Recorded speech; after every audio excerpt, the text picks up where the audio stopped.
जय हिंद दोस्तों। आज हम लोग इस वीडियो में क्लास 9th केमिस्ट्री चैप्टर 2 गति इसके लघु उत्तरीय प्रश्नों को सॉल्व करने वाले हैं। तो इसके पहले वीडियो में हमने इसके अति लघु उत्तरीय प्रश्नों को सॉल्व किया था। अगर आप लोग नहीं देखे हैं तो जाकर देख लेंगे, उसका लिंक डिस्क्रिप्शन बॉक्स में दे दिया गया है। पहला प्रश्न है, तय की गई दूरी और विस्थापन में क्या अंतर है। इसका उत्तर लिखेंगे कि तय की गई दूरी का केवल परिमाण होता है, जैसे कि यह गाड़ी 5 किलोमीटर चला है तो चला है, यह निश्चित है। जबकि विस्थापन को परिमाण और दिशा दोनों होते हैं, यानी कि विस्थापन में यह होता है कि गाड़ी किस दिशा में गया है और गाड़ी कितना किलोमीटर तक चला है, यह दोनों विस्थापन में पता चलता है। जबकि तय की गई दूरी में यह नहीं पता चलता है कि गाड़ी किस दिशा में गई है, सिर्फ उससे यह पता चलता है कि गाड़ी सिर्फ चलकर गई है, लेकिन किस दिशा में गई है ये नहीं बताता है। अगला प्रश्न है, चाल और वेग में अंतर स्पष्ट करें। इसका उत्तर लिखेंगे कि प्रति इकाई समय में तय की गई दूरी चाल कहलाता है, जबकि इकाई समय में वस्तु का विस्थापन वेग कहलाता है। अगला प्रश्न है, धावक की चाल 25 किलोमीटर प्रति घंटा है और साइकिल सवार की चाल 5 मिनट प्रति सेकंड है और साइकिल सवार की चाल 5 मीटर प्रति सेकंड है। इन चालों को घटते हुए क्रम में लिखिए। तो यहाँ पे तो इस क्वेश्चन को सॉल्व करेंगे। तो यहाँ पे देखिए दिया गया है कि धावक की चाल 25 किलोमीटर प्रति घंटा है, जबकि जो साइकिल सवार है उसका चाल 5 मीटर प्रति सेकंड है, यानी कि इसका मीटर में दिया गया है और इसका किलोमीटर में दिया गया है। तो इसको चेंज करने के लिए कि धावक की चाल मीटर में चेंज करेंगे, मीटर प्रति सेकंड में, तो इसको 25 गुना 5/18 यानी कि 5/18 से गुना किया जाता है किलोमीटर को मीटर में चेंज करने के लिए। तो यहाँ पे हो जाएगा, देखिए यहाँ पे कैलकुलेशन करेंगे तो ऊपर ऊपर गुना होगा तो 125, नीचे में बटा 18 हो जाएगा और इससे इसको डिवाइड करेंगे तो हो जाएगा 6.9 मीटर प्रति सेकंड।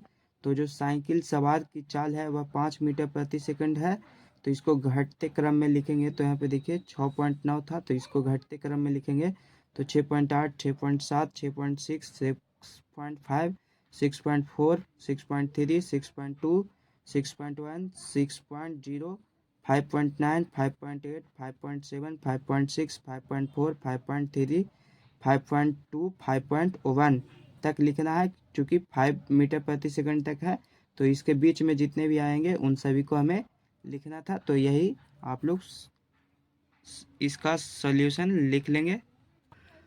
4 नंबर प्रश्न है, एक समान त्वरण क्या है। इसका उत्तर लिखेंगे कि जब किसी वस्तु के वेग में बराबर समय अंतराल में, चाहे समय अंतराल कितना ही छोटा क्यों ना हो, बराबर परिवर्तन होता है तो उसी को एक समान त्वरण कहा जाता है। जैसे कि कोई गाड़ी या फिर कोई वस्तु 1 सेकंड में 5 मीटर दूरी तय करती है तो वह 2 सेकंड में 10 मीटर दूरी तय करेगी। 3 सेकंड में 15 मीटर, 4 सेकंड में 20 मीटर दूरी तय करेगी। वह एक निश्चित समय में उसको पूरा करती रहती है, इसी को ही एक समान त्वरण कहा जाता है। अगला प्रश्न है, किसी वस्तु की प्रारंभिक चाल 24 सेंटीमीटर प्रति सेकंड है और त्वरण -4 सेंटीमीटर स्क्वायर है। रुकने से पहले वस्तु द्वारा तय की गई दूरी ज्ञात करें। तो चूंकि देखिए यहाँ पे इस प्रश्न में दिया गया है VO1 का मान है 24 सेंटीमीटर प्रति सेकंड और V2 का मान यहाँ पे नहीं दिया गया है तो 0 मान लेंगे, और A का मान जो कि त्वरण है -4 सेंटीमीटर प्रति सेकंड स्क्वायर। तो हम लोग ए फॉर्मूला लगाएंगे, A इक्वल टू V2 माइनस VO1 बटा T।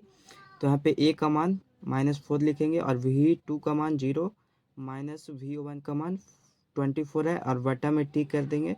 तो अब इसको तिरछी मल्टीप्लाई करेंगे तो इधर हो जाएगा -40 इक्वल टू 0 माइनस 24। तो यहाँ पे T को अलग करेंगे तो हो जाएगा T बराबर 0 माइनस 24 बटा 4। तो माइनस से माइनस कट जाएगा तो और फिर 4 से 24 कट जाएगा तो T यानी कि टाइम जो होगा वह 6 सेकंड हो जाएगा। यानी कि हम लोग यहाँ पे टाइम निकालें तो यहाँ पे इसका समय आया 6 सेकंड। अब उसके बाद हम लोग यह निकालेंगे कि वस्तु कितना दूरी तय किया है। तो इसके लिए फॉर्मूला लगाएंगे S equal to U2 plus formula लगाएंगे S equal to U T plus 1/2 AT²।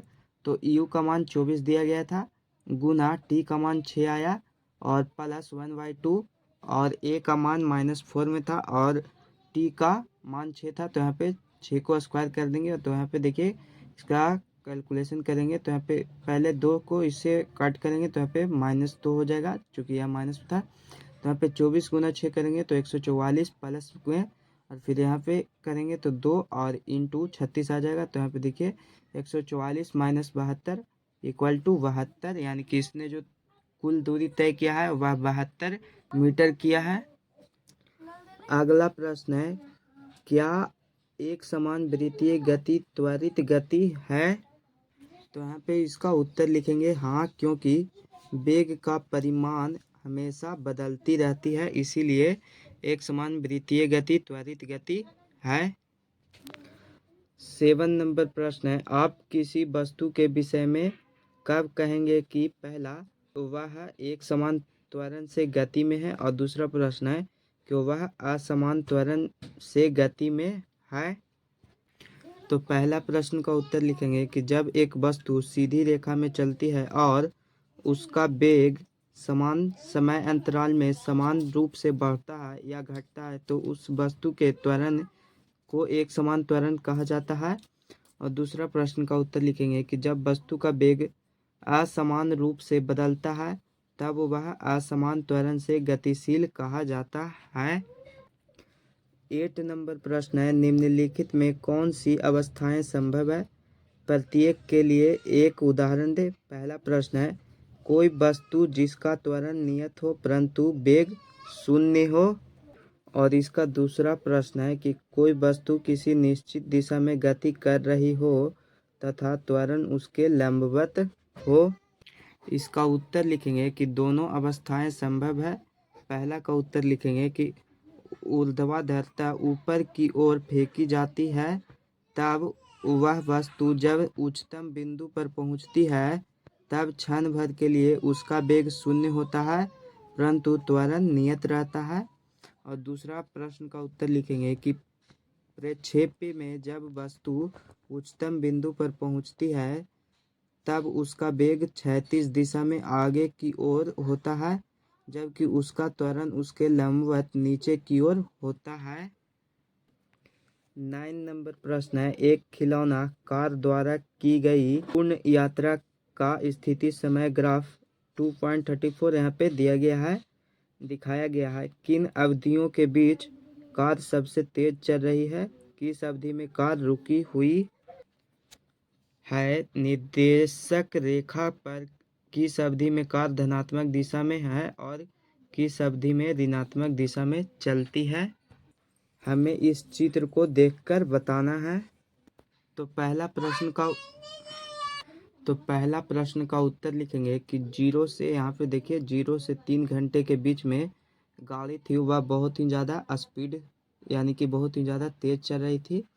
फिर दूसरा प्रश्न का उत्तर लिखेंगे कि 0 यानी कि प्रारंभ और 12 अंतिम समय यहाँ तक के बीच में यह कार रुकी हुई है। और तीसरा प्रश्न का उत्तर लिखेंगे कि 0 से 3 घंटे के बीच में गाड़ी धनात्मक दिशा में चल रही है यानी कि इस तरह से आगे की ओर बढ़ रही है। फिर उसके बाद लास्ट 4 नंबर प्रश्न का उत्तर लिखेंगे कि 8 से 12 यहाँ से यहाँ तक के बीच में गाड़ी जो कि ऋणात्मक दिशा में चल रही है यानी कि इसका जो स्पीड है वह माइनस में जा रहा है यानी कि धीरे धीरे कमता जा रहा है। तो आप लोग लिख लेंगे। अगला प्रश्न है चित्र 2.35। ये देखिए यहाँ पे है चित्र 2.35 में दो वस्तुओं ए और बी की गति का दूरी समय ग्राफ दिखाया गया है। दोनों में किस ग्राफ की ढाल अधिक है? दोनों में कौन सी वस्तु तेज चल रही है? किस समय पर वस्तु ए वस्तु बी से आगे निकल जाएगी? किस स्थिति पर दोनों वस्तुएं मिलेगी? और फिर लास्ट प्रश्न है कि 10 सेकंड और 50 सेकंड पर उनकी स्थिति क्या है? तो देखिए यहाँ पे ग्राफ दिया गया है जिसमें ये रहा बी और ये रहा ए है। तो यहाँ पे दो वस्तुओं की जो दूरी ग्राफ दिया गया है उसमें बी का ये रहा दूरी ग्राफ और ए का दूरी ग्राफ ये है। तो पहला प्रश्न था कि दोनों में किस ग्राफ का ढाल सबसे अधिक है। तो सबसे अधिक ढाल किसका है, तो देखिए यहाँ पे ए का सबसे अधिक ढाल है जबकि बी का कुछ कम ढाल है। तो यहाँ पे इसका उत्तर लिखेंगे ए का। फिर दूसरा प्रश्न था कि दोनों में कौन सी वस्तु सबसे अधिक तेज चल रही है। तो सबसे अधिक तेज देखिए यहाँ पे ये वाली चल रही है क्योंकि यह बहुत ही ज़्यादा ऊपर जा रही है। जैसे कि यहाँ पे देख सकते हैं कि 50 सेकंड में यहाँ पे 25 मीटर पार कर चुकी है, जबकि यह इसको देखेंगे तो यह 50 सेकंड में सिर्फ 20 मीटर को ही दूरी पार कर चुकी है। फिर तीसरा प्रश्न था कि दोनों में तीसरा प्रश्न था कि किस समय पर वस्तु ए वस्तु बी को आगे निकल जाएगी, यानी कि वस्तु ए है वह किस समय पर पीछा करके इसको आगे निकल जाएगी। तो देखिए यहाँ पे वस्तु ए है जो बी को यहाँ पे पीछा कर रहा है, यानी कि लगभग 36 मीटर लगभग में 36 मिनट पर इसको पीछा करके यह यहाँ से आगे निकल गई है। फिर 4 नंबर प्रश्न था कि किस स्थिति पर दोनों वस्तुएं मिल जाएगी। तो इसका उत्तर लिखेंगे कि 35 मिनट के समय पर। तो यहाँ पे देखिए लगभग 35 मिनट का जैसे ही समय होगा तो ये दोनों आपस में मिल जाएगी वस्तु ए और बी। फिर 5 नंबर प्रश्न था कि 10 सेकंड और 50 सेकंड पर उनकी स्थिति क्या है। तो इसका उत्तर लिखेंगे कि ए वस्तु की स्थिति 10 सेकंड पर 5 मीटर में है। देखिए यहाँ पे 10 सेकंड यहाँ पे, तो इसकी स्थिति 5 मीटर है लगभग। और एक वस्तु की स्थिति 50 सेकंड पर 25 मीटर है, और जो ए वस्तु है तो इसकी 50 सेकंड पर जो इसकी स्थिति है वह 25 मीटर है। यहाँ पे देखिए 25 मीटर ऊपर की ओर आता है। और उसके बाद जब हम लोग वस्तु बी की बात करें तो बी वस्तु की स्थिति 10 सेकंड पर 12 मीटर है। आप लोग इस चित्र में देखिए वस्तु बी है ये वाला, तो यहाँ पे 10 मीटर पर लगभग इसको 12 मीटर मान सकते हैं क्योंकि यह 15 से कम भी है। तो 10 सेकंड में यह 12 मीटर पर है। और उसके बाद की बी वस्तु की स्थिति 50 सेकंड पर 22 मीटर है। तो यहाँ पे देखिए ये है ग्राफ यहाँ पे। तो वस्तु बी के लिए जैसे ही 50 सेकंड में जाती है तो लगभग 20 के पार यानी कि लगभग में 22 मीटर पर आया जा रहा है। तो अब देखिए यहाँ पे 11 नंबर प्रश्न है, किसी कार का चाल समय ग्राफ चित्र 2.36 में दिखाया गया है। ये रहा कार का सबसे पहले 3 घंटों में, उसके बाद के 5 घंटों में और अंत के 4 घंटों में त्वरण कितना है। कार ने कुल कितनी दूरी तय की, कार की औसत चाल क्या है। इन सभी प्रश्नों के हल हमें करने हैं। तो इसका हल करेंगे तो लिखेंगे कि पहले 3 घंटे में कार की चाल 0 किलोमीटर प्रति घंटे से एक समान बढ़कर 30 किलोमीटर प्रति घंटे हो जाती है। अतः इस अवधि में कार का एक समान त्वरण। देखिए यहाँ पे एक कार था जो इसकी स्पीड स्टार्टिंग में 0 किलोमीटर था, लेकिन 3 घंटे में यहाँ 30 किलोमीटर प्रति घंटा पहुँच जाता है। तो देखिए यहाँ पे इसका फॉर्मूला होता है कि चाल में परिवर्तन बटा समय। तो यह पहुँच गया था देखिए 30 किलोमीटर माइनस 0/3, चूँकि टाइम 3 घंटा था। तो यहाँ पे करेंगे तो 30/3 यानी कि इक्वल 10 किलोमीटर प्रति घंटा स्क्वायर हो जाएगा। पहले 3 घंटे में कार की चाल थी। फिर इसके बाद दूसरा प्रश्न था कि उसके बाद 5 घंटे में निकालना था। तो लिखेंगे कि उसके बाद 5 घंटे में कार की चाल 30 किलोमीटर की चाल से एक समान चलती है। अतः इस अवधि में कार का एक समान त्वरण। तो यहाँ पे देखिए, तो यहाँ पे बोल रहा था कि उसके बाद के 5 घंटों में, तो पहले हम लोग यहाँ पे 3 घंटे का निकाल चुके थे यहाँ तक। फिर उसके बाद जो 5 घंटा हुआ तो वह यहाँ से लेकर यहाँ तक हुआ। तो चूंकि गाड़ी की स्पीड स्टार्टिंग में 30 किलोमीटर था और यही अंतिम यहाँ 5 घंटों तक भी इसका स्पीड में कोई चेंज नहीं होता है, यानी कि वह 30 किलोमीटर प्रति घंटा की चाल से ही चल रहा था। तो उसका त्वरण निकालेंगे।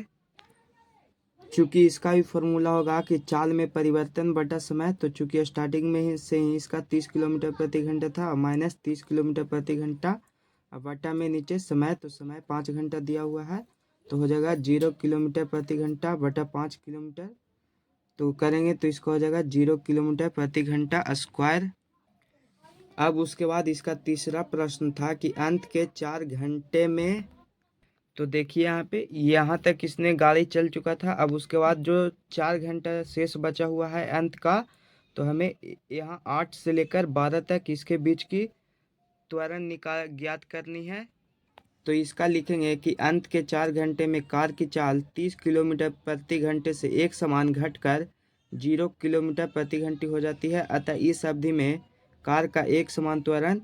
तो यहाँ पे फॉर्मूला लगाएंगे कि चाल में परिवर्तन बटा समय, तो चूंकि 0 किलोमीटर माइनस 30 किलोमीटर प्रति घंटा और समय तो 12 माइनस 8 यानी कि 4 घंटा होगा, तो ऊपर में माइनस का 30 किलोमीटर प्रति घंटा बटा 4 घंटा, तो यहाँ पे कट करेंगे इसको, तो हो जाएगा माइनस का 7.5 किलोमीटर प्रति घंटा स्क्वायर। तो अतः हम लिख सकते हैं कि इस अवधि में कार का जो त्वरण ऋणात्मक है, अतः कार का मंदन है यानी कि 7.5 किलोमीटर प्रति घंटा स्क्वायर, इसकी जो चाल है वह कमती जा रही है। फिर उसके बाद अगला प्रश्न था कि कार द्वारा तय की गई कुल दूरी, तो यहाँ पे तो आप लोग इस ग्राफ में देखिए कि जो कार ने दूरी तय की है वह 3 ग्राफ में किया है। पहले इसकी चाल यहाँ से बढ़कर बढ़ा, फिर एक समान हुआ, फिर उसके बाद इसकी चाल घट गई, तो यहाँ पे तो इस कार की चाल वह 3 क्षेत्रों में अलग अलग बटा हुआ है। तो इसकी कुल दूरी ज्ञात करने के लिए तो पहले यहाँ पे देखिए कि यहाँ पे एक छोटा सा त्रिभुज का निर्माण हो रहा है, फिर यहाँ पे आयत का निर्माण हो रहा है, और यहाँ पे भी त्रिभुज का निर्माण हो रहा है। तो हम लोग सबसे पहले इन तीनों का क्षेत्रफल ज्ञात करेंगे, तो उसी से ही उसकी कुल दूरी पता चलेगी। तो इसके लिए फॉर्मूला लिखेंगे कि त्रिभुज का क्षेत्रफल प्लस आयत का क्षेत्रफल प्लस त्रिभुज का क्षेत्रफल। त्रिभुज का क्षेत्रफल होता है 1/2 इंटू आधार गुना ऊंचाई। तो यहाँ पे देखिए इसका हाइट है 30 किलोमीटर और जो आधार है वह 3 घंटा है। तो यहाँ पे इसको लिख लेंगे 1/2 गुना 3 गुना 30 प्लस में आयत का क्षेत्रफल। तो आयत का क्षेत्रफल होता है लंबाई गुना चौड़ाई। तो यहाँ पे इसका लंबाई देखिए तो 30 किलोमीटर है और चौड़ाई है जो कि 5 दिया हुआ है। तो लिखेंगे 5 गुना 30 प्लस में फिर त्रिभुज का क्षेत्रफल। तो इस वाले त्रिभुज का क्षेत्रफल भी तो यहाँ पे जो ऊंचाई होगा वह 30 होगा और आधार 4 होगा। तो ये देखिए यहाँ पे लिख लेंगे। फिर उसके बाद इसको यहाँ पे 2 से कट करेंगे, तो ये कट हो जाएगा, ये भी कट हो जाएगा, और इधर ये कट होगा यहाँ से ये 15 बार में। तो यहाँ पे इसको लिख लेंगे 15। फिर उसके बाद इन सभी को कैलकुलेशन करेंगे, तो यहाँ पे हो जाएगा देखिए 15 गुना 3 यानी कि 45 प्लस में यहाँ पे 150 हो जाएगा, और फिर इधर प्लस में हो जाएगा देखिए यहाँ पे 30 दूना का 60। तो यहाँ पे इन तीनों को जोड़ेंगे तो आ जाएगा यहाँ पे देखिए, तो जब हम लोग इस तीनों को जोड़ेंगे तो हो जाएगा 255 किलोमीटर। उसके बाद इसका अगला प्रश्न था कि कार की औसत चाल क्या है। तो औसत चाल बराबर फॉर्मूला लगाएंगे कि कुल दूरी बटा कुल समय। तो इसने यहाँ पे कुल दूरी तय किया था 255 किलोमीटर, और यहाँ पे घंटा दिया गया था कुल। तो देखिए यहाँ पे कुल समय दिया गया है 12 घंटा। तो हम लोग इजीली यहाँ पे लिखेंगे कि कुल दूरी 255 किलोमीटर और बटा में कुल समय 12 घंटा है। इसको कट करेंगे तो हो जाएगा 21.25 किलोमीटर प्रति घंटा कार की औसत चाल है। तो आप लोग बना लेंगे। अब इसका अगला प्रश्न की ओर चलते हैं। अब इसका लास्ट 12 नंबर प्रश्न है, प्रमाणित करें कि v square equal to u square plus 2as, जहाँ यू भी ए एवं एस के अर्थ सामान्य हैं। तो हम लोग लिखेंगे कि यहाँ यू जो कि प्रथम वेग है, भी अंतिम वेग, ए त्वरण है और एस दूरी है। तो प्रूव करना है हमें वी स्क्वायर बराबर यू स्क्वायर प्लस 2as। तो इसको लिए हम लोग लिखेंगे कि त्वरण तथा गति के समीकरण से हम लोग इसको प्रूव करेंगे। त्वरण का फॉर्मूला होता है A equal to we minus you बटा टी, तो इसको हम लोग समीकरण 1 मानेंगे। और गति का सूत्र होता है s equal to U T plus 1/2 a t square, तो इसको हम लोग समीकरण 2 मान लेंगे। उसके बाद लिखेंगे कि समीकरण 1 को हल करने पर, तो यहाँ पे पहले हम लोग समीकरण 1 को हल करेंगे। समीकरण 1 था A equal to we minus you बटा टी, तो यहाँ पे इसको करेंगे, चूँकि यह भागा में है तो इसको तिरछा तिरछी मल्टीप्लाई करेंगे तो हो जाएगा a t equal to we minus u, या फिर हम लोग इसको यह ऐसे लिख सकते हैं कि t equal to we minus you बटा ए। उसके बाद प्रूव्ड करने के लिए लिखेंगे कि अब समीकरण 1 का मान समीकरण 2 में रखेंगे। तो यहाँ पे समीकरण 2 है s equal to U T plus 1/2 a t square, तो जहाँ पे टी का मान, तो समीकरण 2 में जहाँ पे टी रहेगा उस स्थान पे टी का मान समीकरण 1 वाला रखना है। देखेंगे कि एस इक्वल टू यू और टी का मान वहाँ पे आया था वी माइनस यू बटा ए प्लस 1/2 ए, और यहाँ पे भी टी है तो इसका भी मान लिखेंगे कि वी माइनस यू बटा ए, आई इसका स्क्वायर कर देंगे। फिर उसके बाद नीचे आएंगे कि एस को ऐसे ही लिख देंगे। उसके बाद देखिए यहाँ पे इधर 2 है तो एक को कॉमन ले लेंगे, तो वी माइनस यू बटा ए, और इसको इधर करेंगे तो यहाँ पे शेष यू बच गया, यू प्लस 1/2 इंटू ए, और यहाँ पे 2 गो था तो एगो निकल गया इधर आ गया, और एक यहाँ पे बचा हुआ है तो वी माइनस यू बटा ए, तो चूंकि ए से एक कट जाएगा यहाँ पे, तो उसके बाद लिखेंगे नीचे आइए कि एस को ऐसे ही रह देंगे, फिर वी माइनस यू बटा ए इसको लिख देंगे। फिर यहाँ पे देखिए कि यू को यू प्लस 1 इसको इससे मल्टीप्लाई कर देंगे तो हो जाएगा वी माइनस यू बटा 2 हो जाएगा।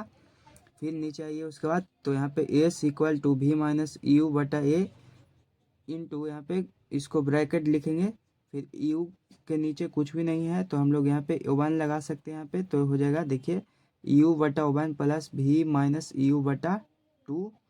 फिर उसके बाद नीचे आइए यहाँ पे तो लिखेंगे कि s equal to we minus you बटा ए, तो चूंकि यहाँ पे इसका भीम का जोड़ बनाएंगे तो हो जाएगा, इस दोनों का एलसीएम लेंगे तो 2 हो जाएगा। फिर यहाँ पे हो जाएगा 2u plus we minus you. तो उसके बाद नीचे लिखेंगे कि s equal to we minus you बटा ए, तो चूंकि यहाँ पे 2u है तो इसमें से एक u घट जाएगा तो हो जाएगा u प्लस वी बटा 2 हो जाएगा। तो चूंकि यहाँ पे लिखेंगे कि s equal to we minus u, फिर उसके बाद u प्लस वी बटा, इसको ए से 2 में मल्टीप्लाई करेंगे तो 2a हो जाएगा। तो यहाँ पे देखिए a minus b into a plus b के फॉर्मूले पर यह हो जाएगा। तो इसका लिखेंगे कि यहाँ पे देखिए इसको इधर से मल्टीप्लाई कर देंगे पहले तो हो जाएगा 2as इक्वल टू, यहाँ पे हो जाएगा a square minus b square, तो यहाँ पे लिख देंगे कि v square minus u square हो जाएगा। देखिए यहाँ पे हम लोग इधर करेंगे कि 2as को लिख देंगे और यह माइनस में है तो इधर लाएंगे तो प्लस में हो जाएगा यू स्क्वायर इक्वल टू, और यह इधर चला जाएगा वी स्क्वायर हो जाएगा। फिर हम लोगों को यहाँ पे प्रूव करने के लिए था तो अतः हम लोग इसको लिख सकते हैं कि इसको वी स्क्वायर इधर है तो हम लोग इधर लाएंगे तो v square equal to u square plus 2as हो जाएगा। यहाँ पे देखिए प्रूव्ड हो गया है।